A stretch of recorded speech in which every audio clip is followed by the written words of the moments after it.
This generation just blows my mind.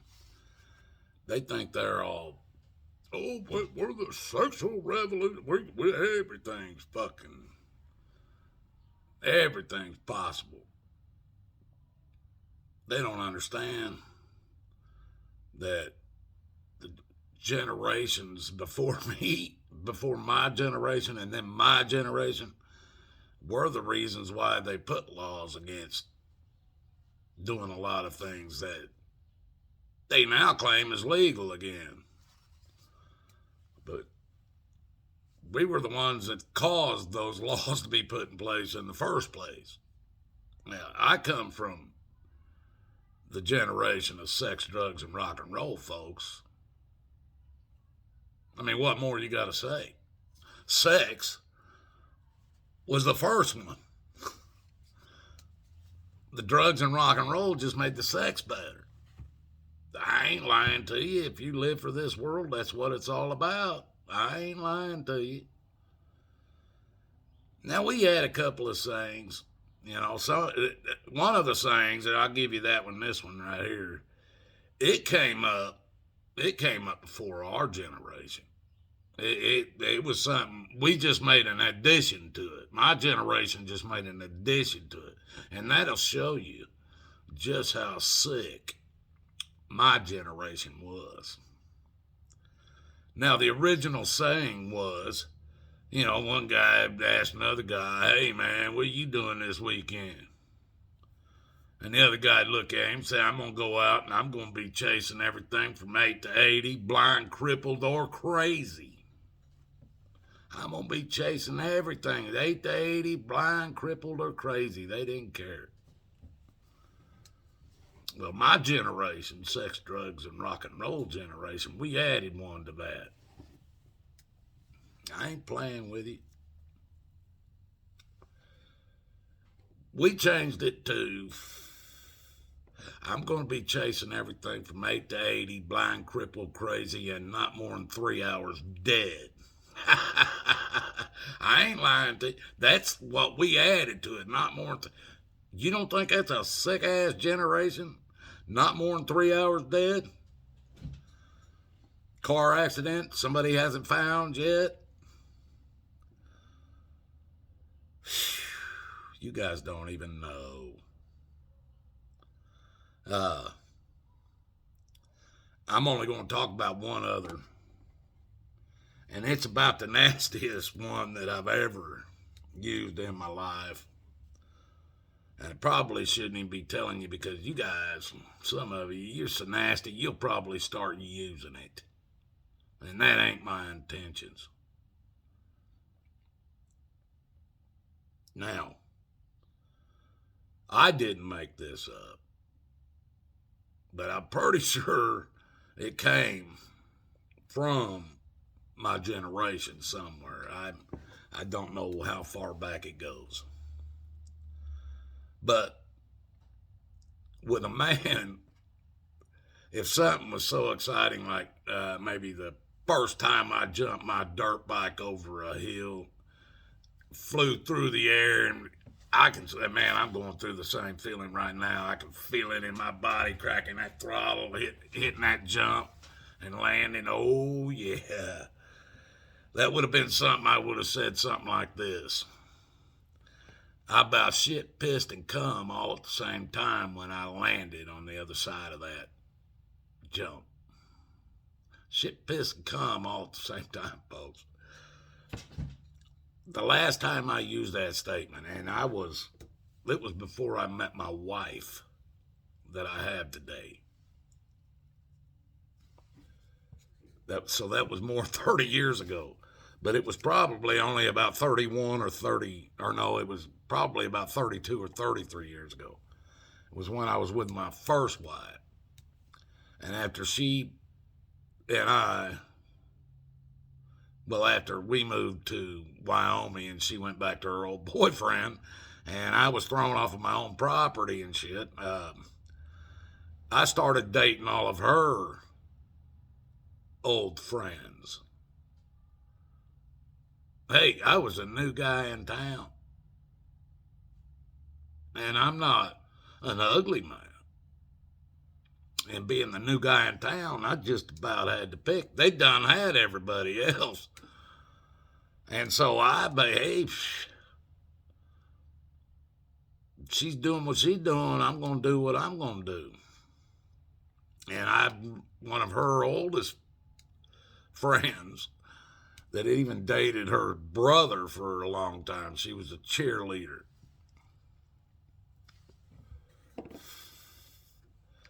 Well, she took a liking to old Watachi. And she invited me up to her grandparents' ranch up in North Dakota, which it was about a couple-hour drive from where we were in Gillette, Wyoming. Moorcrop, Wyoming, one of the two. I lived in both cities, so. But it was a few-hour drive away, and her grandparents had owned that land had been in her family for generations and generations. Her grandparents were the ones that owned it at that time. This was over 5,000 acres of land, and it was the middle of a damn winter. So she invited me up there to meet her grandparents. I already met her parents, and they invited us up for the weekend. Well, I went up there with her, and old Grandpa broke out some liquor.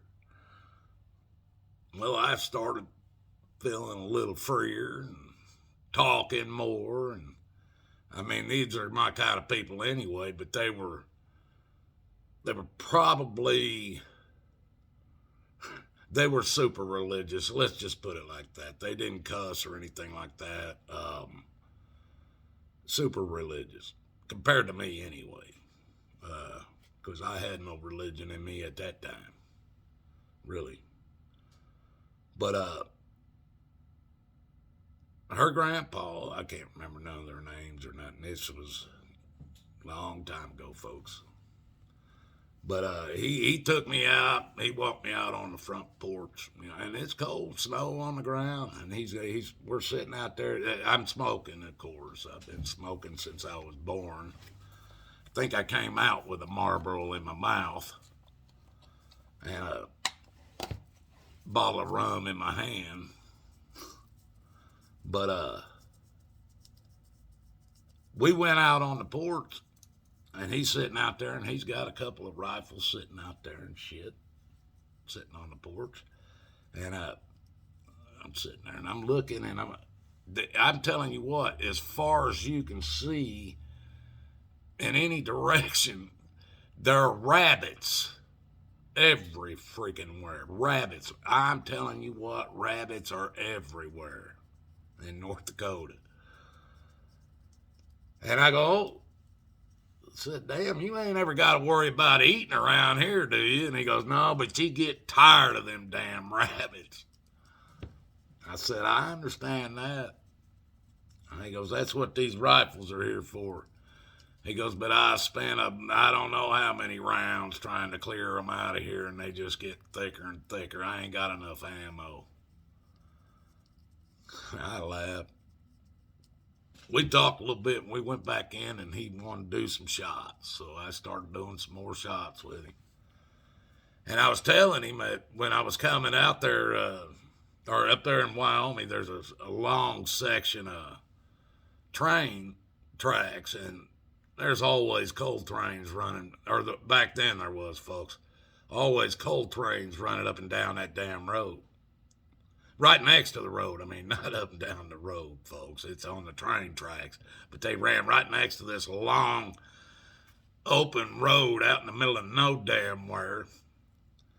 And I was telling this old man how, I said, I was telling him how my first wife screwed me over, and I saw her in town. And I walked up to her, and I said, hey, you see that wedding band on your finger? She goes, yeah. I said, I want that damn thing back right now. And my first wife was standing with her mother in town. right downtown. I think it was Gillette. No, Gillette was Moorcroft, downtown Moorcroft. One of them two, folks. I'm old. Anyway, I was standing and she looked at me and she shoved, my first wife shoved her hand in her pocket, her jean pocket. Said, you ain't getting it. That was my light falling, folks. I'll leave it where it's at for right now.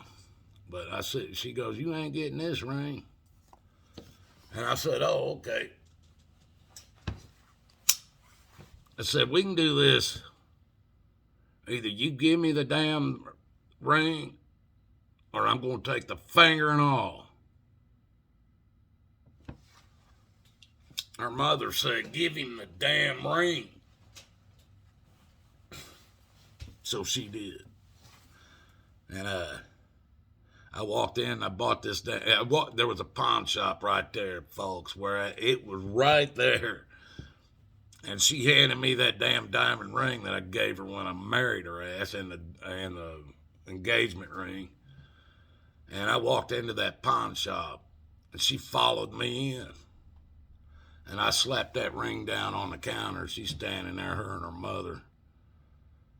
And I go, I want to know what you'll give me for that. And he's checking it out, see if it's gold and diamonds and checking all that shit out. While he is, I'm looking through the guns.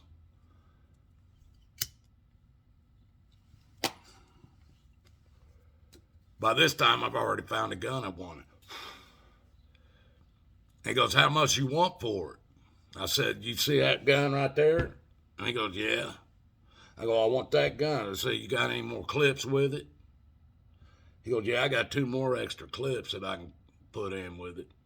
I said, all right, do you have any ammo? He goes, no, I don't sell no ammo out here. I said, all right, I want those 2, whatever extra clips you got for that gun right there. He goes, no problem.